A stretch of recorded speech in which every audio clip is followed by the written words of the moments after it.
Hey YouTube, welcome back to our channel. My name is Elena. And I'm Bjorn. And we are Viking Age reenactors and living historians here to talk with you about your favorite Viking shows.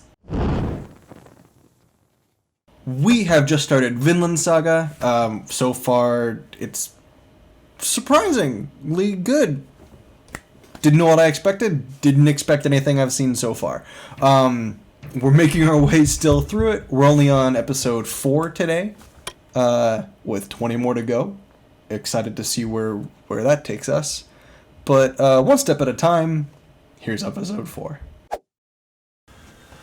It's a revenge saga! It's a revenge story. The best kind of story. Look at that. His father did have to die, and that was going to become a big part of his whole guiding arc. Yeah, character arc, that's the term.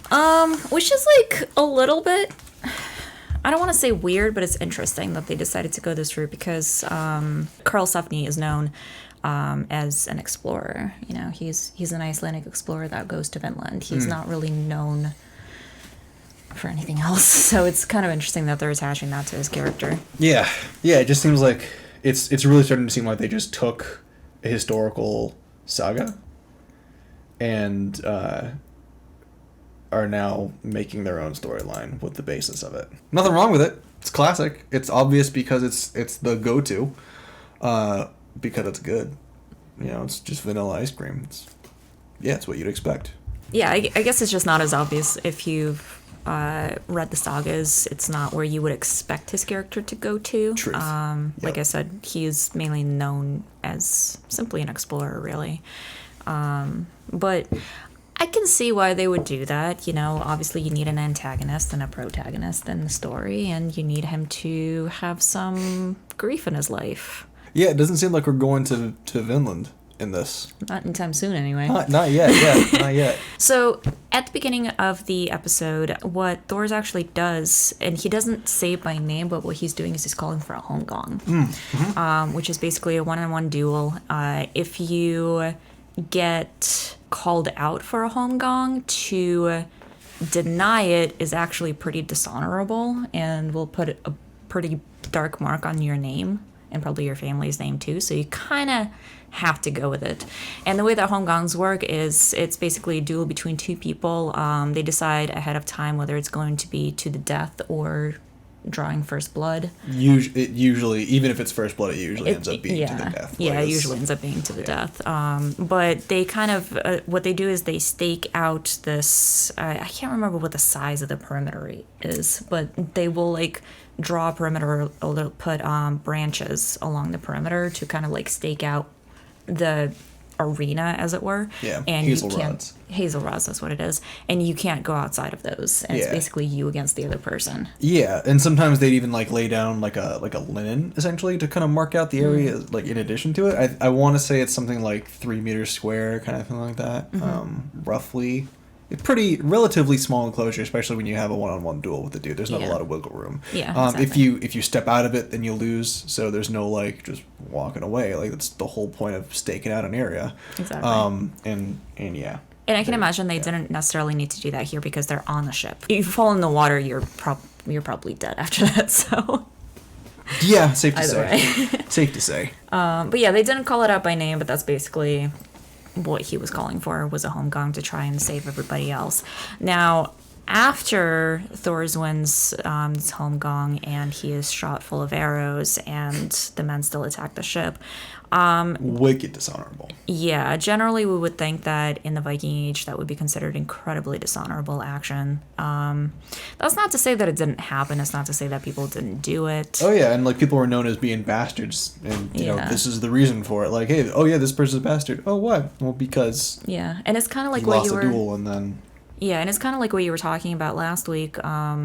Talking about Iceland and I guess in this case the Faroes also being kind of like a wild west of outlaw country of the Viking lands, because you could wait until it was time for the yearly Althing and bring this up at the Althing and say, you know, Askald challenged me to a duel and then he didn't uphold it, and obviously he would be dead by that point. Yep. He wouldn't be able to do that. Yeah. But yeah, in the meantime, it's kind of a free-for-all. So now it's up to Thorfinn to take revenge. Take revenge on that. And that's the other concept too, is like you can wait until the all thing and stuff like that. But also when somebody attacked your family or did something like this to a family member or like killed somebody in your family, it was kind of your duty to take up that cause and like get revenge for your family member as well.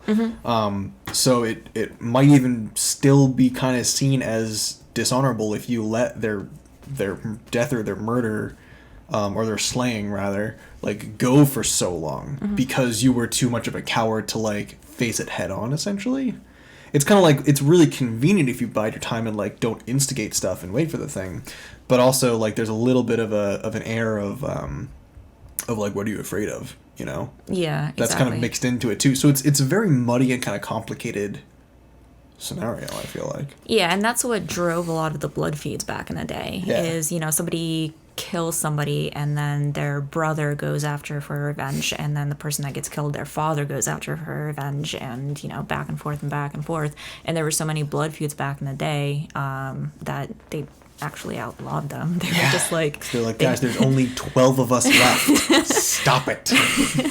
But that's how these things start. Oh, sorry, I should say for the people watching, there weren't actually 12 Icelanders left. There were more than 12. It's an exaggeration. The sword strength, and I was so terrified for those swords the entire time. Yeah. Oh boy. So like swords were expensive. Right off the bat, like they became more and more accessible as time went on. But regardless, no matter which way you look at it, they were still expensive. Like even on the low end, a comparable price for like a really shitty sword would still be something like $12,000 nowadays. Something like, just to give an idea, it's still like renting, like it's still like leasing a couple-year-old car, and like they could easily go for upwards of like $60,000 to $300,000 modern, like depending on how quality it is, but yeah, I mean, swords it was obviously iron or steel if you were lucky. So it became more prevalent as the age goes on. So if this is Vinland Saga, it's towards the later period, so reasonable to assume that steel was just starting to get up there. So we'll just call them steel swords and such. But yeah, I mean, it's basically, and we talk about this at events and stuff, it's basically kind of like smashing Ferraris against each other to show off like whose is better, where it's like, yeah, we get it, but why?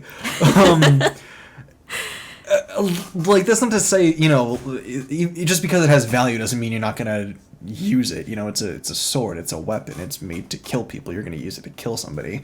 And in a situation like this where they don't have shields, yeah, what else do you have to do? You're gonna use your sword to block a blow and to deflect a blade and stuff. Even with a sword, or even with a shield, you're still going to use your blade before you use your body to catch a sword. You know what I mean? Like, I don't care how much it's worth. I don't care if it's worth $1 million. Like, I would much rather have my sword deflect a blade than have my stomach catch it. Right. Like, yeah, exactly. Regardless, but there's so much blade on blade contact, and it makes me cringe a little bit, because that is way more of like a fanciful like fencing or like long sword battles that we see in like the medieval ages. Dark Age fighting, we don't really know what it was like a ton. We don't have any treatises or anything to really be able to say, oh, this is how they fought.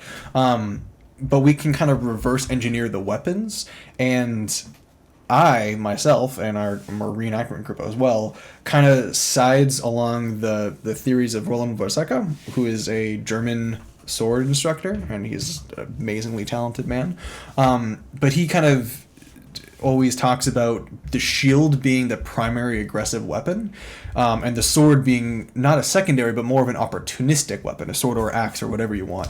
But basically, instead of using the sword to just kind of catch stray blows and deflect arrows and stuff and just smashing people with your sword, what you instead would probably do is go into the fight with your shield leading forwards, and you'd actually use your shield to like block or bind the person to a restrictive position, and then at the same time simultaneously taking advantage of their prone state and killing them with the sword. And that's way more practical, and when you're able to like deconstruct how the swords were made and everything, and how the shields were made in size proportionately, it kind of starts to make sense.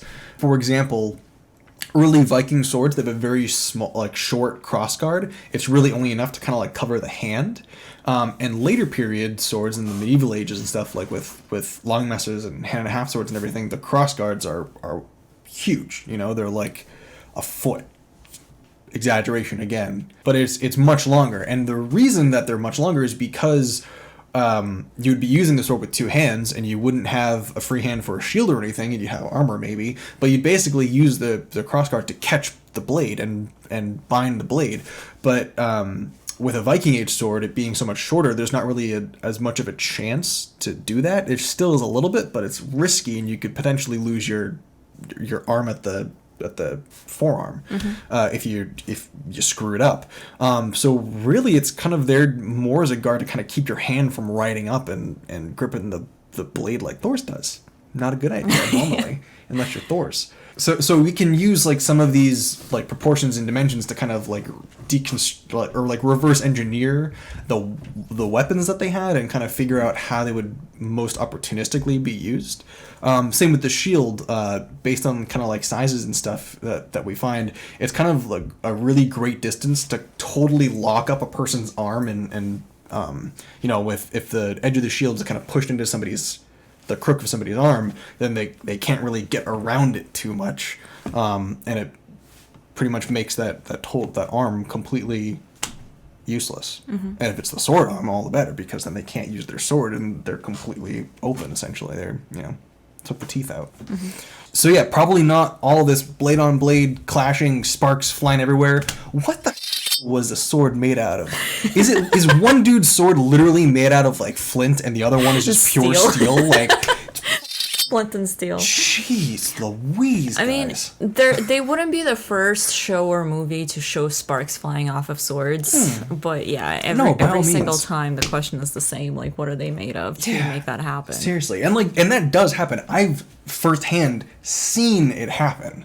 If steel strikes on steel stuff, you can get sparks. But like nothing like that. It's like every blow is like psh, psh, it's like magnesium lines or something. I don't know. Silly. You also do have to remember that this is an anime and they will do stuff like that because it's just the style of the medium. Yep, absolutely. Another important thing about both aspects of this is that in Holmgangs you'd actually have 3 shields that you were supposed to go in prepared with, and so you would have those 3 shields to use during the Holmgang. And if they got destroyed, then you were down a shield, and you were that much closer to dying. Or getting horribly maimed. All right, so the last thing that I have here, and I wrote this down, is Guthries Prophecy. I think that's how you say her name. It's spelled with a D, but I'm pretty sure it's a th sound. And the reason why I wrote that down is because after Thor's is shot full of arrows, he is up and he's talking to people. It reminds me of a part in one of the Vinland Sagas where she actually gets a prophecy from her dead husband about how her life is going to turn out. Oh, dude, I forgot about that scene. Oh. And it actually happens twice. So Guthrid and her husband are living in a farm with another couple, and they're all taking care of the farm. And a famine comes through the lands. And what happens is Guthrid's husband and then the other wife both fall sick. The other wife dies first, and in the middle of the night, she sits up and she wants to talk to her husband, and she, says what she needs to say. And then Guthrid's husband dies the next day, and in the middle of the night, he sits up and she is terrified. She's just like, I don't want to talk to the corpse. Just no. But he basically calls her over and he says that he wants to speak to her. And then when she does come over, he tells her the prophecy that she is due to marry who's going to be a well-renowned man, and she's going to end up in Iceland, yada yada yada, and all of it comes true by the end of her life. And she is the one that Thorfinn ends up marrying. But yeah, so the scene kind of reminded me a little bit of that, because you have a dying man. Granted, in the sagas, these people had already died, and then their corpses sat up and talked, which, you know, again, these things happen in the sagas, and you're just like, yeah, okay, that happened. Yeah, but I totally get the similarity with it. Yeah. Whereas here, he's shot full of arrows. He doesn't necessarily die and then rise again, but he does give his like dying thoughts to the people around him before. Yeah. He's dictating his will. Yeah. Essentially. I'm interested. I don't know where they're going to go with it now, because now we're taking a complete detour from the saga at this point, because Thorfinn has been set up as a character that's completely different to who he is in the saga, I feel like. Yeah, I mean, I wouldn't be surprised if they still tie in Vinland somehow. Maybe he gets blown off course and ends up there, or, you know, like, remembers it. Because he did hear Leif talking about it, so there's a good chance that he's going to end up there and be like, this is the land that Leif talked about. Yeah, maybe we'll get there in the end. But I think for the time being, I mean, especially because he's, like, tied to the ship that the other guys are carrying off to war or something like that. So I don't even know. Yeah, so we'll see where that ends up in the end.